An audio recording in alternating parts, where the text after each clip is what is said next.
अनीता चौधरी और न्यूज़ अड्डा पे आप सभी का स्वागत है। जय भारत, जय हिंद। देखिए, यूपी का चुनाव जो है वो ख़त्म हो चुका है, नतीजे आ चुके हैं। बीजेपी पूर्ण बहुमत के साथ सत्ता में भी आ चुकी है, लेकिन इस बार जिन उम्मीदवारों का चयन जनता ने किया है वो कहीं ना कहीं बेहद चिंताजनक है। शायद कुछ ऐसी जनता भी है जिसे विकास और विनाश का फर्क नहीं पता चलता है, या वो दौर वो देख चुके हैं जिनमें उनकी महत्वाकांक्षाओं का भरपूर जो है वो पूरा किया जाता था, और वो महत्वाकांक्षाएं कहीं ना कहीं उनको विनाश ही में ही विकास नज़र आने का ऐसा संकेत देता हुआ नज़र आया। ये नतीजा जो है नाहिद हसन कैराना से जीत चुके हैं। नाहिद हसन जिनके ऊपर रासुका लगा हुआ है, जिनकी माता जी के ऊपर भी लगा हुआ है, और उनके ऊपर ना जाने कितने दर्जन केस दर्ज हैं। नाहिद हसन फिलहाल जेल में हैं, लेकिन जेल से नाहिद हसन कैराना का चुनाव जीत चुके हैं। मृगांका वहां से हार चुकी हैं। ये वही नाहिद हसन हैं जो दुकान हिंदुओं के दुकान बंद करते थे और कैराना में मुसलमानों को ये हिदायत देते थे कि आपको इन हिंदुओं के दुकानों से कोई भी सामान नहीं खरीदना है। मजबूरन वहाँ पे कैराना में हिंदू लड़कियों को बेहद परेशान किया जाता था, और मजबूरन कैराना के हिंदू पलायन को जो है वो मजबूर हो गए थे इन सभी ज्यादतियों को देखते हुए। मुजफ्फरनगर में कमोबेश सभी विधानसभा सीटों पे ऐसे ही नतीजे आए हैं, और हालात भी कुछ ऐसे ही थे। आप देखें तो आजम खान भी जेल से चुनाव रामपुर से जीत चुके हैं। जनता को ऐसे लोग ही पसंद हैं जो करप्शन के अब्बाजान हैं, जिन्होंने सोसाइटी को दहशत में रखा हुआ था और समाज को दहशत में डालकर वो गुंडा राज को स्थापित कर रहे थे। वो माफिया राज, वो गुंडा राज। कम से कम इस नतीजों को देखते हुए ये तो कहा ही जा सकता है कि हमारे समाज में कुछ ऐसे भी लोग हैं जिन्हें ये सारी चीज़ें पसंद हैं। गाजीपुर से मुख्तार अंसारी के बेटे अब्बास अंसारी भी चुनाव जीत चुके हैं। वही अब्बास अंसारी जिनके बयान जो हैं बेहद खौफनाक थे। उन्होंने कहा था इसी चुनाव के दौरान, इन्हीं रैलियों के दौरान, चुनाव प्रचार के दौरान, कि हमने अखिलेश भैया को कह दिया है कि अगर हम सत्ता में वापस आते हैं तो कम से कम 6 महीने तक कोई भी ट्रांसफर पोस्टिंग किसी भी पुलिस वाले की नहीं होनी चाहिए। यहीं का हिसाब यहीं पे बराबर किया जाएगा। तो समाजवादी पार्टी के राष्ट्रीय अध्यक्ष आदरणीय अखिलेश यादव जी से कहकर आया हूं कि 6 महीने तक किसी की ट्रांसफर पोस्टिंग नहीं होगी भैया। जो यहां है वो यहां ही रहेगा। पहले हिसाब किताब होगा,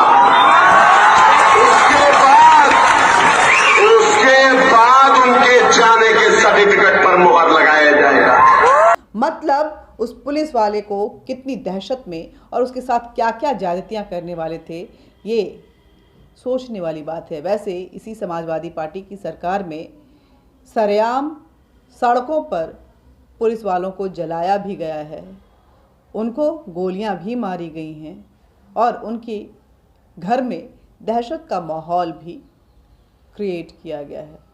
आजम खान वही हैं जिन्होंने कहा था कि जिस दिन जब ये 2017 की चुनाव की बात है कि अगर मैं जीत के आता हूं तो इन्हीं अधिकारियों से अपने जूते चटवाऊंगा, रुमाल से अपने जूते साफ करवाऊंगा। ये आजम खान के बयान थे। वही आजम खान चुनाव जेल में रहते हुए भी जीत चुके हैं। और देखिए आलम, जनता उन समाजवादी पार्टी को भी कोई कमज़ोर हो के समाजवादी पार्टी नहीं आई है और कोई भले कर्म को करके नहीं आई है, बल्कि समाजवादी पार्टी अपने इस चुनाव प्रचार के दौरान, टिकट वितरण के दौरान भी ये साफ कर दी कि अगर समाजवादी पार्टी की सत्ता आती है, अखिलेश यादव की सत्ता आती है, तो गुंडा राज फिर से कायम किया जाएगा, माफिया राज फिर से कायम किया जाएगा, समाज में दहशत का माहौल बनाया जाएगा। टिकट वितरण से भी ये नजर आया कि जितने भी बाहुबली थे, जो कि जेल में थे, जिन पे रासुका लगा हुआ था और जिनकी वजह से समाज जो है, पूरा सोसाइटी, जो पूरा प्रदेश है, वो क्षेत्र है, वो दहशत में रहता था, उन सभी को या उनके जो रिलेटिव्स हैं, परिजन हैं, उनको टिकट दिए गए ताकि वो लड़े और जीते, और वो जीते भी। इसका मतलब कहीं ना कहीं हमारे ही देश में, हमारे ही प्रदेश में, हमारे ही आसपास कुछ ऐसी शक्तियां भी रहती हैं जो विनाश के दम पे इस देश को चलाना चाहती हैं। आप याद कीजिए उन बयानों को भी, चाहे वो अखिलेश यादव के बयान हो, चाहे उन प्रतिनिधियों के बयान हो, जब हर बयान में वो धमकी नजर आता था कि अगर सत्ता में आएंगे तो हम देख लेंगे। पता नहीं किसको किसको देखने की ये बातें करते थे, लेकिन देखने की धमकी हमेशा दी जाती थी। यही नहीं, अखिलेश यादव की जब रैली थी बनारस में, तो उस वक्त में समाजवादी पार्टी के कार्यकर्ता किस तरह से गुंडों की तरह पेश आए थे, आप ये विजुअल भी देखिए। और पुलिस वाले उनसे माफ़ी मांग रहे हैं कि आप संयम बरतें, लॉ एंड ऑर्डर को मेंटेन करें। लेकिन जिस डंडे में वो समाजवादी पार्टी का झंडा लगा कर आए थे, उसी डंडे से पुलिस वालों को मार रहे थे और पुलिस बेबस सी नजर आ रही थी।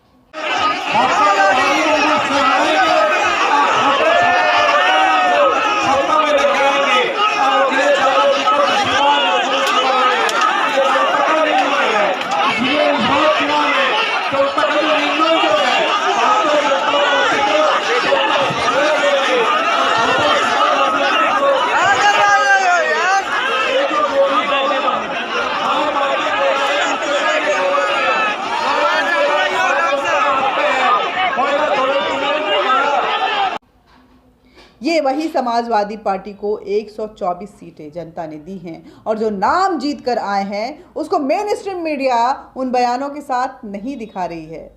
बार बार सेंगर को, बार बार बीजेपी के कुछ ऐसे नाम जिनके आरोप जो है वो तय नहीं हुए हैं, उनको लेकर के मीडिया, राजदीप सरदेसाई जैसे मीडिया कर्मी जो हैं, रवीश कुमार जैसे मीडिया कर्मी, ये यूट्यूबर बने हुए अजीत अंजुम जो अपने आप को वरिष्ठ पत्रकार कहते हैं, ये लोग सवाल खड़े करते थे।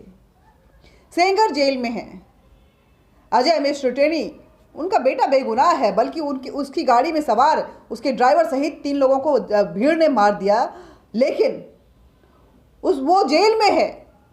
और उस जेल को याद दिलवा के बार बार ये माहौल खड़ा किया गया कि ये लोग, सत्ताधारी लोग जो हैं, गुंडा राज करने की कोशिश कर रहे हैं, जबकि एक्शन लिए गए बेगुनाहों पे भी कि गुनाह साबित होने तक लोग सवाल ना खड़े करें आपकी जो ऑनेस्टी है, इसलिए आप अंदर जाइए, जब आप बाइज्जत बरी होंगे तो बाहर आएंगे।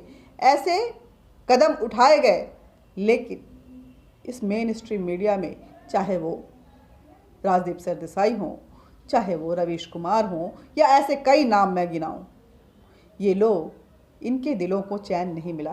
राजदीप सरदेसाई अगर नतीजों के दिन को देखें तो जब आम आदमी पार्टी की सरकार पंजाब में आई तो भले उन्होंने स्टूडियो में डांस नहीं किए, लेकिन जो रिपोर्टर वहां कवरेज कर रही थी उससे डांस करवाया। मतलब उनकी खुशी को उन्होंने स्क्रीन पे जाहिर किया, उनका सपोर्ट वहां था।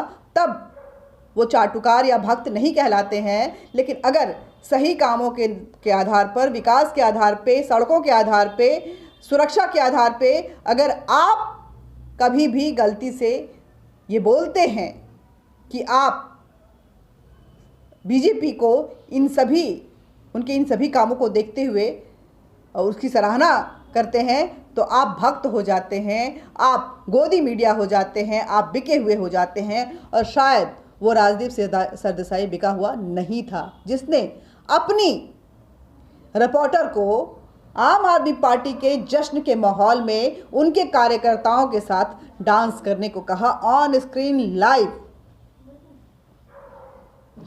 तो ये पत्रकारिता का अस्तर है, जब गुंडों को वहां पे पर्दा डाला जा रहा है, जो धमकियां दे रहे हैं उनकी आवाज़ को छिपाया जा रहा है और काम को गलत तरीके से समाज में, सोसाइटी में, वोटर्स के बीच, जनता के बीच रिप्रेजेंट किया जा रहा है। मीडिया अपनी जिम्मेदारी को अगर इस तरह से निभाएगी तो आखिर समाज की संरचना कैसे हो पाएगी?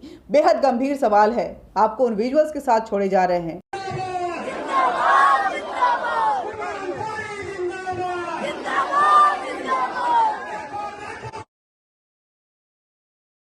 और जो डंडा चला रहे हैं ना यहाँ पर, मुख्यमंत्री होने वाले अखिलेश भैया से कहकर आया हूं, 6 महीने तक कोई ट्रांसफर पोस्टिंग नहीं होगी जिले का। जो है वो यही रहेगा। जिस चीज के साथ जो किया पहले हिसाब किताब यहां देना पड़ेगा, फिर तैयार करेगा। मेरे दोस्तों, हमें पता है तुम्हारा जोश क्यों है, क्योंकि तुम्हें आज भी वो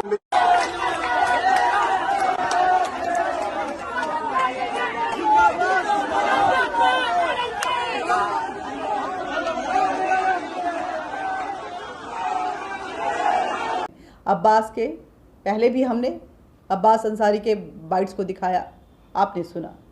हमने वो विजुअल भी दिखाया जिसमें सफाई कार्यकर्ता जो हैं वो पुलिस वाले को डंडा मार रहे हैं, आपने देखा। एक और सपा के प्रतिनिधि जो कि चुनावी मैदान में उतरे हुए थे, उनका भी कुछ कमोबेश ऐसे ही बयान था और वहाँ बैठी जो जनता थी मुख्तार अंसारी जिंदाबाद के नारे लगा रही थी, वो भी हम आपको दिखा रहे हैं। और इन सभी विजुअल को दिखाते हुए हम आपसे सवाल कर रहे हैं कि आप किस तरह के प्रदेश, किस तरह के समाज, किस तरह के परिवार और किस तरह के देश की उम्मीद करते हैं? आप क्या चाहिए आपको? ये धमकी देने वाले देख लेंगे ऐसी सरकार जो गुंडा राज, माफिया राज लेकर आए और चंद लोग उससे बेनिफिशियरी रहें, या एक ऐसी सरकार जो अंतिम छोर तक सरकार की नीतियों को पहुंचाए और ये बताए कि इन नीतियों पे उसे बेनिफिशियर, उसके लाभार्थी होने का अधिकार उस अंतिम छोर पे बैठे हर एक व्यक्ति का है। ये आप पे डिपेंड करता है। आपने जिन कैंडिडेट्स को चुन कर लाए हैं उनके नाम याद रखिए: नाहिद हसन, अब्बास अंसारी, आज़म खान, और ऐसे कई नाम हैं। फहरिस्त लंबी है और उनके कारनामे इतने लंबे हैं कि गिनवाने में 2 दिन बीत जाए तब भी ख़त्म नहीं होगा। लेकिन वो चुनकर आए हैं, किसके दम पर चुनकर आए हैं ये भी सोचने वाली बात है। किसकी तरफ से चुनकर आए हैं ये भी समझने वाली बात है। और आसपास की डेमोग्राफी में ऐसे क्या चेंज हुए हैं जिसकी वजह से ये जीत पाए। वो जनसंख्या की जो संरचना है उस क्षेत्र में कैसी है जिसकी वजह से ये जीत पाए, ये समझना बेहद ज़रूरी है। जीता विकास है या विनाश है, या इस्लाम का वो कट्टरवाद, ये भी समझना बेहद ज़रूरी है। जय हिंद, जय भारत। मिलते रहेंगे और बातचीत का ये सिलसिला भी जारी रहेगा। लेकिन इससे पहले मैं आपसे फिर एक बार दरख्वास्त करती हूँ कि हमारे चैनल को सब्सक्राइब ज़रूर करें, लाइक करें। ये जो फैक्चुअल चीज़ें हैं जिसको main stream media, Rajdeep Sardesai जिसके पीछे आप भागते फिरते हैं, रवीश कुमार जिसको आप सुनते हैं और आपको वो बरगलाते हैं, अजीत अंजुम जिसको देखते हैं और वो आपको झूठी खबरें बड़े ही साज सज्जा के साथ परोसते हैं, ये सभी आपको किस गर्त में ले जा रहे हैं शायद आपको इसका एहसास नहीं है। हमारे चैनल को ज़्यादा से ज़्यादा इसे शेयर कीजिए, सब्सक्राइब कीजिए, लाइक कीजिए, बेल बटन दबाइए ताकि नोटिफिकेशन आप तक पहुंचता रहे। और ऐसे चुने हुए प्रतिनिधि पे आप क्या सोच रखते हैं, आपके क्या विचार हैं, कमेंट बॉक्स में ज़रूर लिखिए। जय हिंद, जय भारत।